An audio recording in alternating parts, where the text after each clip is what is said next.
Opa, Thaís. Salve, salve, José Roberto de Toledo. Então, esse daqui é o A Hora, né? Parece podcast de notícias aqui no UOL. Eu sou Thaís Bilenque e toda semana a gente bate um papo para discutir o noticiário da semana. Só que não hoje. Da década. No caso, mais do que a década. Do século. Do século. Na verdade, a gente tá em férias, né, Thaís? Você tá onde nesse momento? Não faço a menor ideia. Não? Mas eu achei que você tava lá nas Maldivas, tomando aqueles drinks de sombrinha. Eu adoro isso.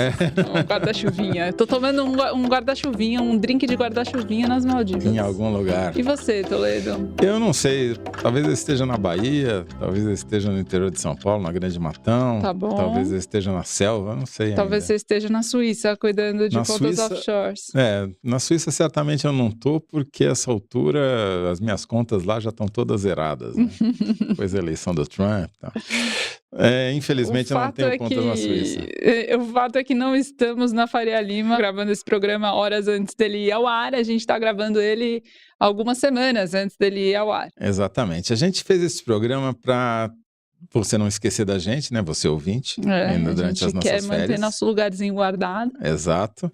E porque a gente quer contar uma história que às vezes não dá tempo de contar quando a gente está ali em cima do calor dos acontecimentos, né?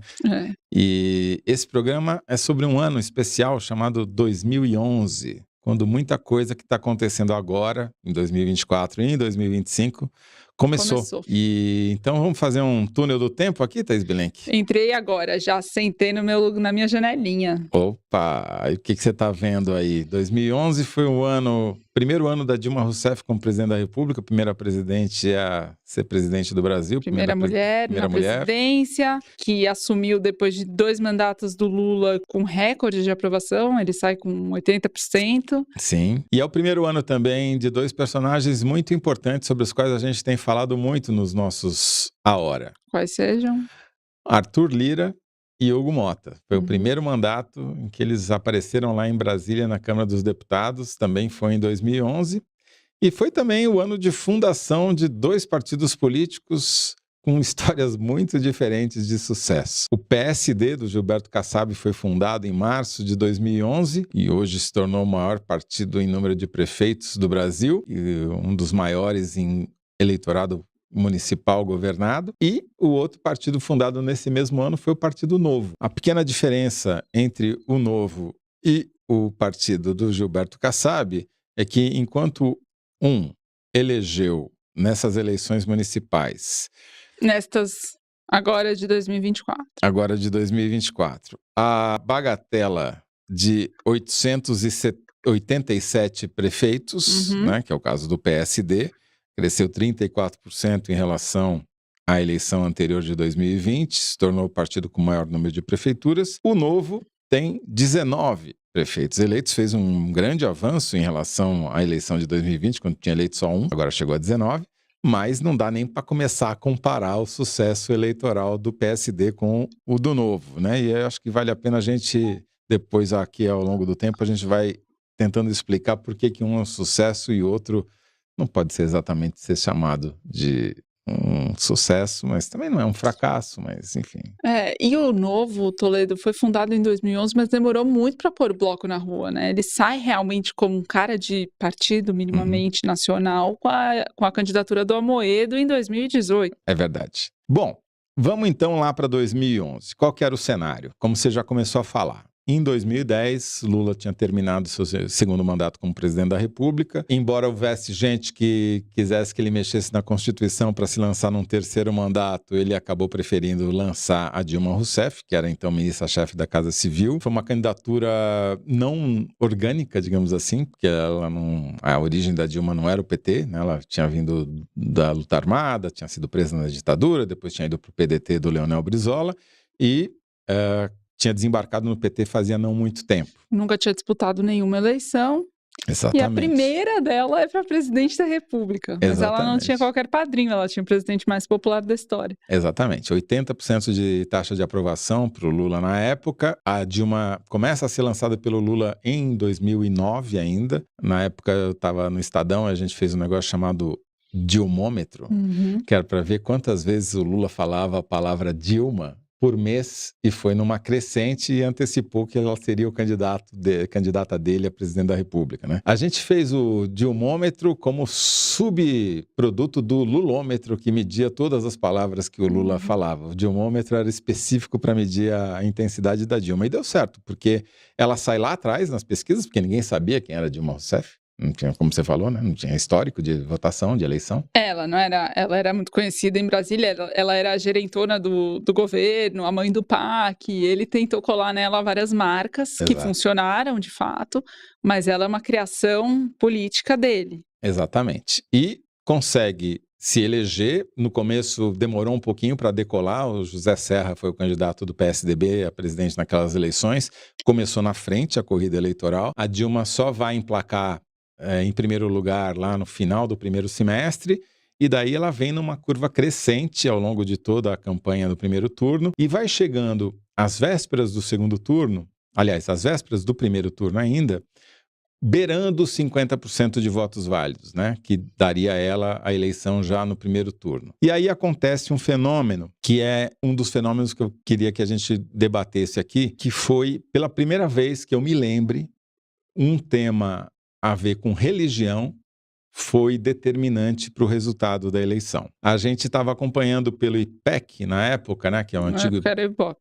Na época era Ibope, exatamente. A evolução dos votos da Dilma, e ela estava ali subindo e beirando os 50% de voto válido. Em algumas pesquisas já tinha até 53% de votos válidos. E, de repente, ela dá uma embicada para baixo a poucas semanas do primeiro turno. E foi curioso, Thaís, porque a gente não conseguia explicar essa queda. Não tinha... Se a gente pegava os cruzamentos tradicionais das pesquisas de opinião, que era a intenção de voto cruzada por sexo, homem, mulher, por renda, por escolaridade, por idade, não aparecia nenhuma explicação óbvia de por que ela estaria caindo. E daí eu pedi para o Ibope cruzar para mim todas as variáveis que eles tinham pesquisado. E a que deu a maior oscilação foi a variável religião, porque a queda da Dilma, a primeira queda, foi concentrada no eleitorado que se dizia evangélico. E aí acendeu uma luz amarela. E o Daniel Bramati, que era meu colega de Estadão na época, no Estadão Dados, teve uma ideia genial que foi pesquisar termos envolvendo o nome de Dilma Rousseff e de Michel Temer, que era o candidato a vice dela, com outras palavras. E daí a primeira grande descoberta foi Temer e satanista, que já fala, bom, Temer satanista com...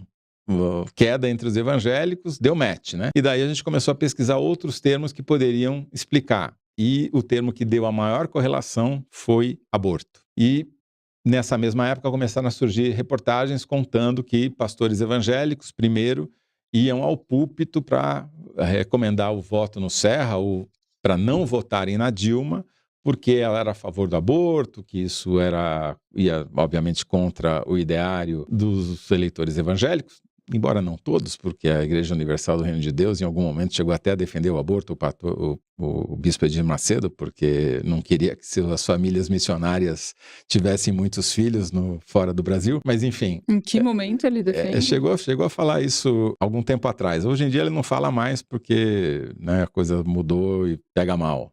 Perde voto. Mas chegou a ter essa posição. Mas, de qualquer modo, foi a primeira vez que a gente viu a eleição ser contaminada ou... se a gente olhar pelo lado negativo, mas que o fator religioso passou a pesar. Porque logo depois da queda entre os evangélicos, a gente viu uma queda dele entre os católicos, porque alguns padres começaram a repetir nas igrejas católicas o mesmo discurso dos pastores evangélicos falando contra a Dilma por causa da questão do aborto. E isso para mim foi muito simbólico, porque determinou que houvesse segundo turno, ela não consegue chegar nos 50% de votos válidos, por causa da questão do aborto, fundamentalmente também pelo suposto satanismo do Temer. E isso se torna o grande tema do segundo turno, né? Sim, se torna. A Mônica fez uma entrevista com a Mônica, mulher do... A Mônica Bergamo, nossa colega. Bergamo, você trabalhava com a Mônica Bergamo nessa época? Eu fui para a coluna no meio da campanha, ou logo depois, não lembro o mês. Ela fez uma entrevista com a Mônica, que é a esposa do Serra, em que ela admitia que tinha feito um aborto, não é isso? Ela conta a história de uma aluna da Mônica Serra, né, então esposa do Serra, que numa aula tinha contado que tinha feito um aborto e ela depois, conversando com a Mônica, não desmentiu, né? E essa história veio a público E daí deu uma reviravolta no segundo turno, porque o eleitorado que não tinha votado propriamente no Serra, mas tinha descarregado muito voto na Marina Silva, que também era a terceira candidata que teve a maior votação, e é também uma evangelista, né? É uma evangélica. E evangelista também. Ah, é? Ela tem esse cargo. Ela, evangélica e evangelista. As duas... Então, a Marina se beneficiou e acabou levando a eleição para o segundo turno, e o Serra acabou se tornando vítima desse discurso, né? Porque, por causa dessa história que a Mônica Bergamo contou, ele perdeu votos de eleitores evangélicos e isso ficou claro no filminho que as pesquisas do Ibope mostraram à época. E foi, para mim, muito chocante, porque era um tema que a gente não abordava na cobertura política, era um não tema, e ali foi a culminação de um processo que tinha começado muito antes, né? A Ana Carolina Evangelista, que é uma pesquisadora dessa área, conta que a participação dos evangélicos na política, ela começa já há muito tempo, mas ela ganha força depois da Constituinte, né, de 1988, e é crescente desde então.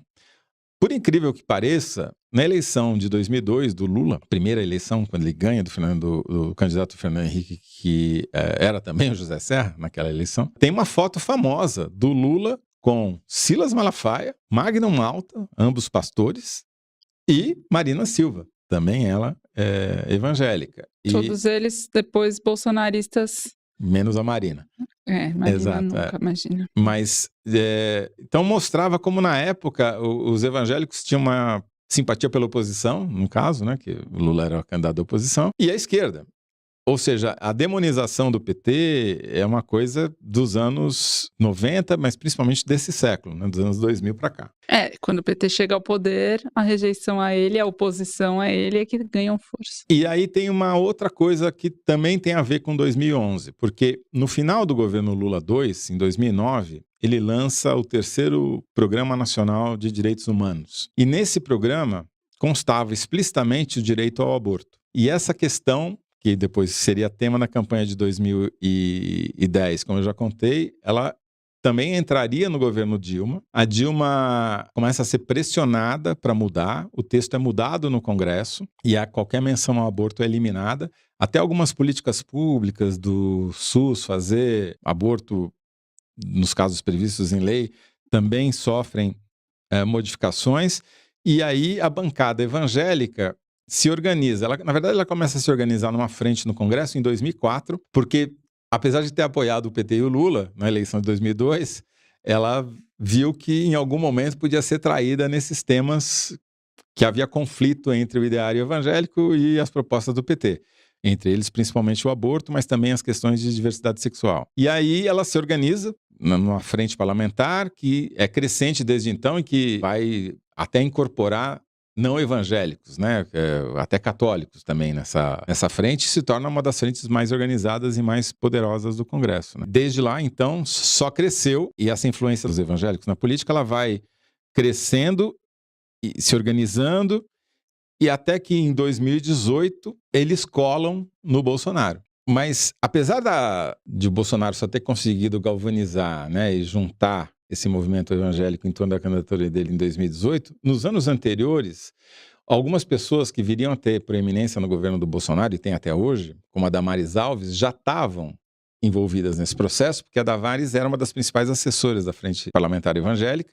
Em algum momento, o próprio Bolsonaro chegou a ser eleito como porta-voz do movimento, muito antes de 2018, justamente nessas questões que envolveriam o aborto. Voltando ainda um pouco mais para trás, outro personagem que hoje voltou a Brasília, está no Ministério, que teve um papel fundamental, foi o grande adversário do Bolsonaro em 2018, foi o ministro Fernando Haddad. E durante a gestão dele, já no governo Dilma, ele ficou ministro da Educação no final do governo Lula II e também no comecinho do governo Dilma I, quando até sair candidato a prefeito de São Paulo em 2012. Só que nesse interregno, ele lança uma cartilha do Ministério da Educação sobre diversidade sexual e como ensinar essas questões em sala de aula. Esse assunto, na época, teve alguma menção na imprensa, algum burburinho, mas passou meio sob os radar até a eleição de 2018, quando a cartilha virou kit gay na boca do Bolsonaro e se transformou num dos grandes cabos eleitorais contra o próprio Haddad e contra o PT.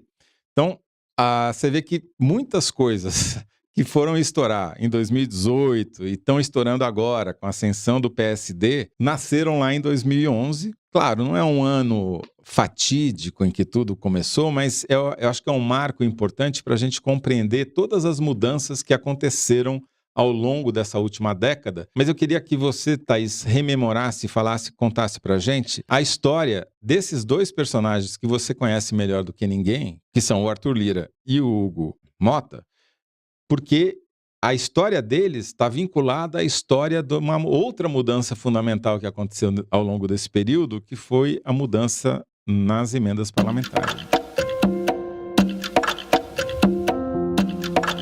Toledo, eu diria assim, 2011 é um ano em que algumas sementes foram plantadas e que cresceram e hoje deram em figuras que são protagonistas da política brasileira. Então, você mencionou o Hugo Mota e o Arthur Lira, eles chegaram a Brasília, né, para os seus primeiros mandatos como deputados federais nesse ano, e a história do aumento das emendas começa a engatinhar em 2011, na legislatura seguinte, de 2015, é que elas se incorporam. Eu vou contar essa história. Mas antes de chegar na história das emendas, eu queria falar de 2011, porque a Dilma assume o governo, era sempre muito vista naturalmente como, né, uma criatura do Lula, e o Lula saindo forte como saía, era uma questão de tempo para quando ele fosse voltar. E aí ela faz um movimento que é imediatamente lido pelos principais políticos daquele momento como uma tentativa de afirmação no poder e distanciamento do Lula para se garantir na presidência e, enfim, até pensar num projeto de reeleição. E aí o que ela começa a fazer? Ela começa a desmanchar uma engenharia inteira de alianças que o Lula montou ao longo dos 2 mandatos dele na presidência da República, que é o que já era chamado naquele momento de faxina ética. Ou seja, ela começa a demitir ministros sobre os quais pesavam acusações de corrupção, indícios de corrupção, ou às vezes só mera suspeita, faíscas, né? E meras suspeitas de corrupção. Muito diferente da permanência de ministros que já foram indiciados pela Polícia Federal por suspeita de corrupção e que estão mantidos no governo Lula até agora. Para citar um exemplo... E essa faxina começa em 2011. Quando ela assume o poder. 6 meses depois, em junho, o primeiro-ministro cai, e quem cai é o Antônio Palocci, que não era qualquer ministro, era o chefe da Casa Civil, coordenador do governo, a cabeça do governo, um quadro muito promissor no PT daquele momento. E um grande articulador político. Grande articulador político. Ele tinha sido ministro da Fazenda do Lula, depois tinha assumido a coordenação política, dividia o protagonismo com... Disputava o protagonismo com o Dirceu. Exatamente. E ele cai, olha que coisa, né? Como era... outros tempos. Ele cai no dia seguinte em que a PGR tinha arquivado as denúncias de suspeita de enriquecimento ilícito que estavam pesando contra o Palocci, e a Dilma demite ele. Ela estava dando demonstrações que estavam só começando ali, mas que seriam demonstrações enérgicas de intolerância. Ela queria passar a imagem de intolerância com a corrupção, algo que depois em 2013 é exaustivamente abordado, enfim, quando faz 10 anos de 2013, em 2023 a gente discutiu muito isso, juntos inclusive, né? Como que esse papel de algoz da corrupção, né, de combater a corrupção, acabou se voltando contra o próprio PT. Mas, essa postura dela naquele momento resultou na queda de 9 ministros no primeiro ano de governo. 9 ministros.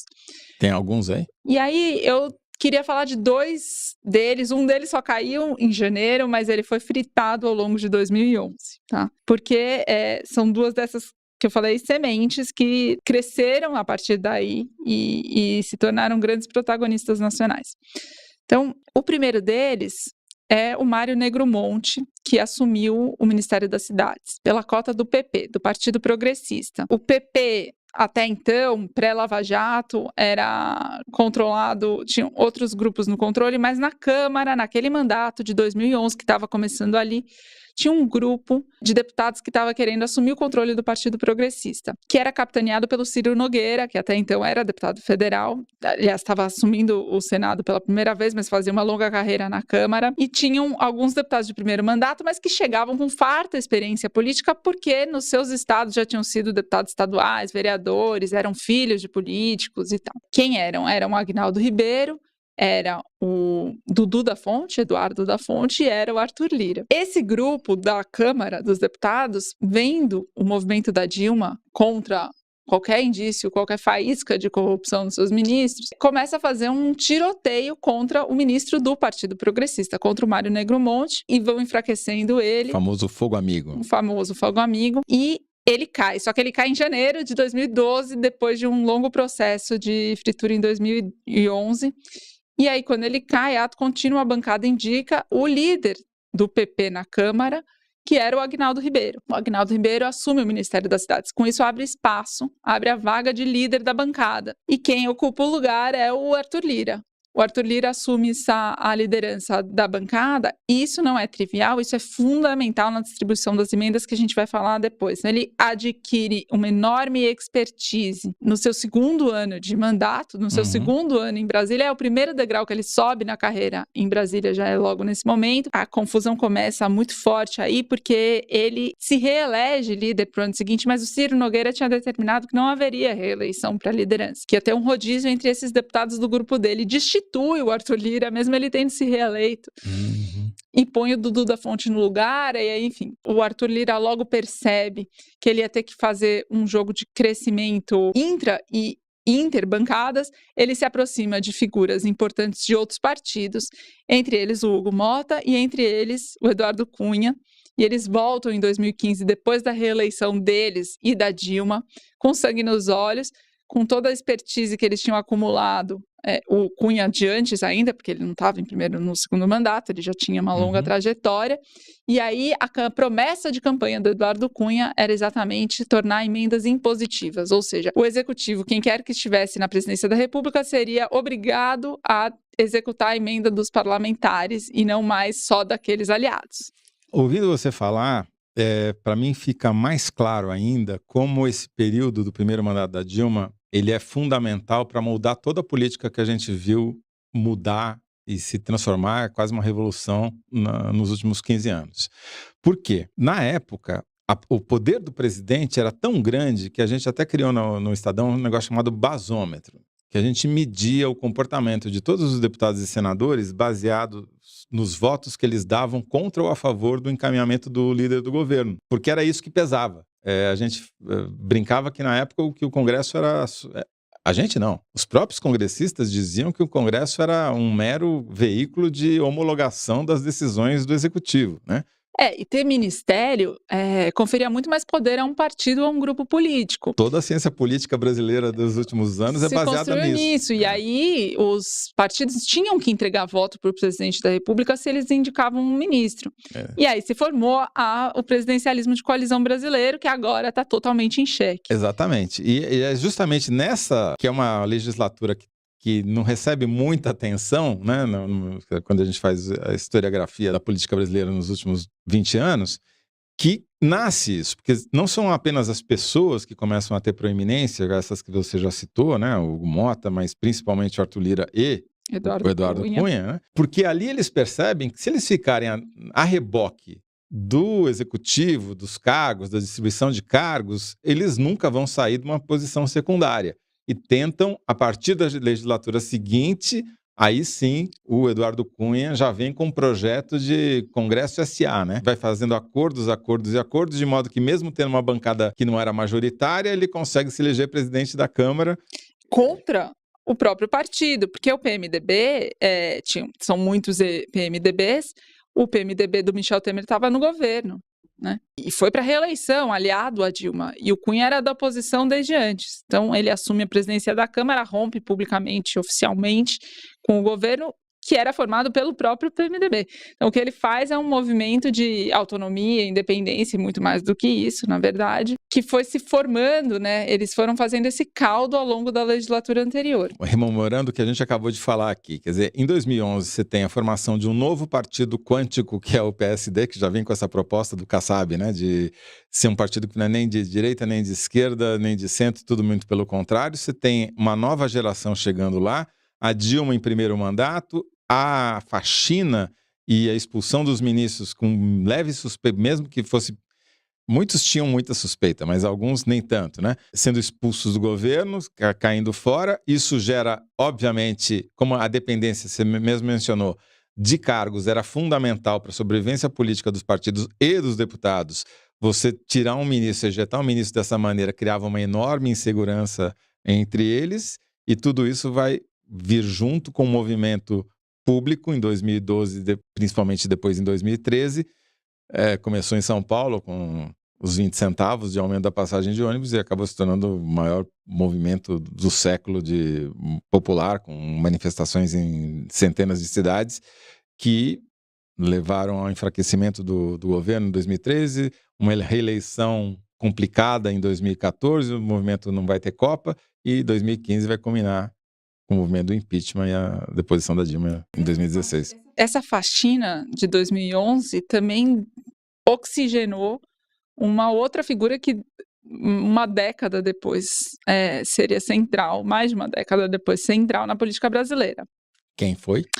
Vou deixar o mistério, mas vou começar a contar a história lá em 2011. Um dos ministros que caem é o Alfredo Nascimento, que era ministro dos Transportes. Ele é filiado ao PR, que hoje é o PL do Valdemar, já era do Valdemar. E o Transportes, o Ministério dos Transportes, era o feudo do PL desde o governo Lula também, assim como cidades do PP. A Dilma demite o Alfredo Nascimento, isso causa muito incômodo dentro do partido, e aí começa um rodízio de ministros, todos eles indicados pelo Valdemar, para ocuparem o Ministério dos Transportes. Só que vários deles são ministros fracos, porque são interinos, porque não tinha opção melhor, tinha uma disputa enorme, interna, inclusive. E essa situação se estende ao longo desse mandato, ela se reelege muito fraca, né? Então, o apoio desses partidos passa a ser mais caro. É bom só fazer esse parênteses, que de fato foi uma eleição que ninguém sabia até o meio da apuração quem ia ser presidente.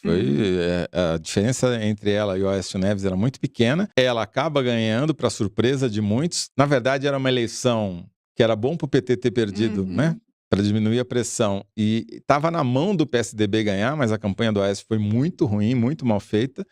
E ele, para complicar ainda mais a situação da Dilma, não admite a derrota, né? Levanta dúvidas sobre o resultado. Bom, o caldo estava se formando, evidentemente. E aí, o que acontece é que no Ministério dos Transportes tinha lá uma autarquia que é o DINIT, Departamento Nacional de Infraestrutura de Transportes, que toca muita obra no país inteiro, tem orçamento. Era o maior orçamento da época, pelo que eu me lembro, de investimento e mesmo custeio, porque toda a manutenção da malha viária era feita pelo DENIT. E o PR, né, hoje PL, estava acostumado a ter o Ministério de Porteira Fechada, para indicar todos os cargos lá dentro. Mas a Dilma falou não, no DINIT, quem vai indicar sou eu. E aí, ela não consegue exatamente indicar, mas ela faz um arranjo com os quadros que já tinham lá, e aí ela coloca um militar para dirigir o DINIT, e esse militar cai, ele é remanejado, enfim, ele sai do cargo, e aí assume o número 2 dele, que era o Tarcísio de Freitas, um técnico concursado, desconhecido. Este Tarcísio de Freitas. Ele mesmo. E ele assume já nas graças da Miriam Belchior, que era a Dilma da Dilma, quer dizer, era a gerentona da Dilma nesse mandato, no segundo mandato dela. E a Miriam Belchior, uma entusiasta do Tarcísio de Freitas, depois a própria Dilma, entusiasta, chegou a despachar com o Tarcísio de Freitas diretamente, tal a centralidade da missão que ele cumpria. E ele tinha uma postura lá dentro de faxina ética. Ele comprou a briga da Dilma e demitiu, ao assumir o DINIT, gente que estava do PL, que estava lá desde o governo Lula. E eu estou falando de gente, não só de quadros políticos de indicação de parlamentares, mas também de motoristas dos políticos que estavam com os empregos lá, com os cabides. Ele demitiu muita gente. Quer dizer, E comprou daí a briga com o muita Valdemar. briga. Então, a briga com o Valdemar começa aí. Ela só vai tentar ser redimida em 2022. É verdade. Thaís, vamos retomar então a história das emendas parlamentares. O Eduardo Cunha se elege presidente da Câmara pela primeira vez em 2015, certo? O Eduardo Cunha assume então a presidência da Câmara em 2015, rompe com o governo, como você já falou, e fica aquele standoff, né? Aquele impasse em que ele tinha um pedido de impeachment da Dilma para colocar em julgamento, né? Fazer detonar o processo ou não, sabendo que ele mesmo podia cair junto, porque também havia acusações da Lava Jato contra ele mesmo. E, contrariando a lógica política, eu me lembro nessa época estar participando de uma reunião com banqueiros aqui na Faria Lima, e eles me perguntavam, mas vem cá, o cara vai cometer harakiri? Vai, né?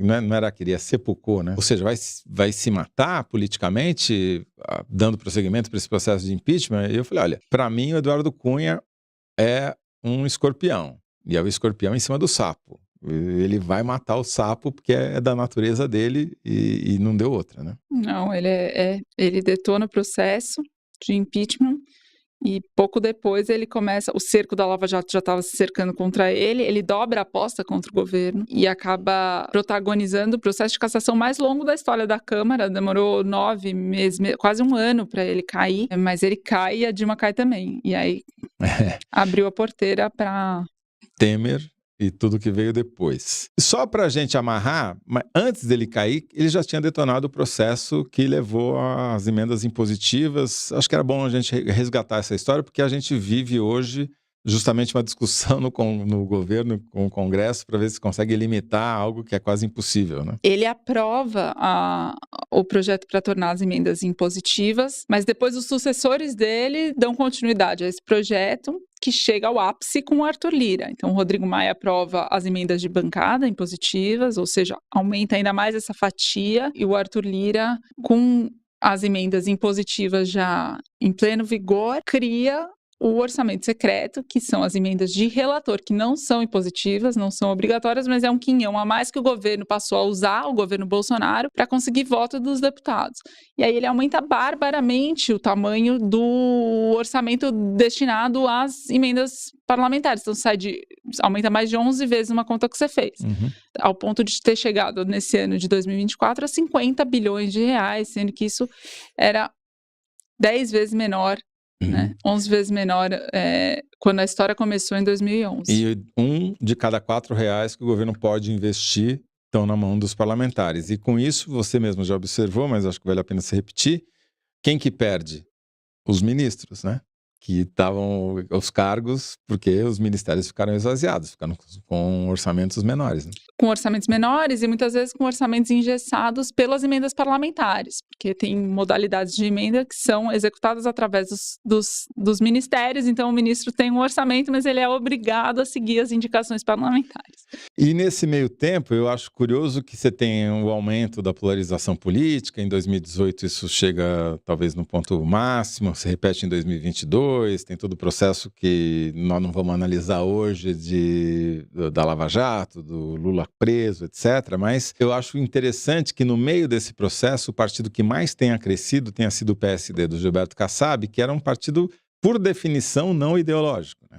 Que buscava, antes de tudo, se acomodar ao poder, seja ele de quem for, ao ponto dele estar ao mesmo tempo apoiando Lula e Bolsonaro em diferentes lugares, de ser o braço direito do Tarcísio de Freitas no governo de São Paulo e tá lançando o candidato pelo partido dele. O candidato governista na Câmara dos Deputados. Exatamente, quer dizer, a vitória, a consolidação de poder do PSD, do Kassab, o maior exemplo desse pragmatismo político que correu paralelo à polarização ideológica e que se tornou hoje, a meu ver, o grande polo e símbolo do poder, né? Porque nunca um presidente da Câmara foi tão importante quanto é hoje, e a cada mandato de presidente da Câmara ele se tornou mais importante. Eles não só decidem 1/4 do orçamento de investimentos, definem a pauta da votação, não é mais o governo que decide quais são os assuntos que vão para a votação, são os deputados, retomaram um poder que eles jamais tiveram desde a redemocratização, aliás, desde muito menos na ditadura, né? E tudo isso é um processo que, não vou dizer que começou em 2011, mas que em 2011 teve como você muito bem explicou, com essa história da faxina, e a Dilma, e os movimentos evangélicos. Também tem outra coisa curiosa que acontece nesse período, que é o crescimento das candidaturas parlamentares, tanto para deputado e para senador, mas principalmente para deputado, de militares e pessoas oriundas das forças de segurança. E tem uma mudança grande que acontece nesse período, que é até objeto de uma tese, de um artigo acadêmico, que é esses deputados que eram ex-delegados, ex-coronéis, ex-oficiais do exército, capitães, etc., normalmente entravam em partidos grandes e tinham uma posição de pouco destaque, porque dentro de um partido grande ele era diluído. E ao longo dos anos 2010, ou seja, a partir de 2011, eles começam a migrar para partidos menores, para partidos pequenos, onde eles têm um peso relativo maior, se multiplicam, tem muito mais candidaturas, isso em 2018 chega no ápice, e passam a levar a questão da segurança junto com a pauta dos costumes, da questão do aborto, da questão da diversidade sexual. A questão da segurança passa a ser uma questão fundamental também na pauta da Câmara. E isso é um dos fatores que deixaram o Brasil um país mais de direita ainda do que já era nos últimos anos, né? Com a pauta de segurança, com a pauta de costumes, dominando, o que é um dos efeitos do poder da Câmara dos Deputados, né? Desse poder aumentado da Câmara dos Deputados, porque você tem governos, às vezes, bem menos de direita do que os deputados e senadores, e a pauta que se impõe é a deles. Bom, Thaís Bilenque, eu acho que a gente conseguiu contar uma historinha, não sei se fez muito sentido para o nosso ouvinte, mas para mim, pelo menos, ajudou a entender um pouquinho melhor a história do Brasil nos últimos 15 anos. Para mim também. Tá acabando 2024, começando 2025, a gente tem que entender para onde estamos indo, olhando para onde fomos. Mas por enquanto eu vou voltar para minha água de coco. Toma seu drink aí de guarda-chuvinha. De guarda-chuvinha. Tá bom, Toledo. Bom, a gente volta na semana que vem. Continuamos em férias, eu não sei se a gente já vai ter voltado, mas enfim, a gente tá aqui todas as sextas-feiras te fazendo companhia, né? Até lá.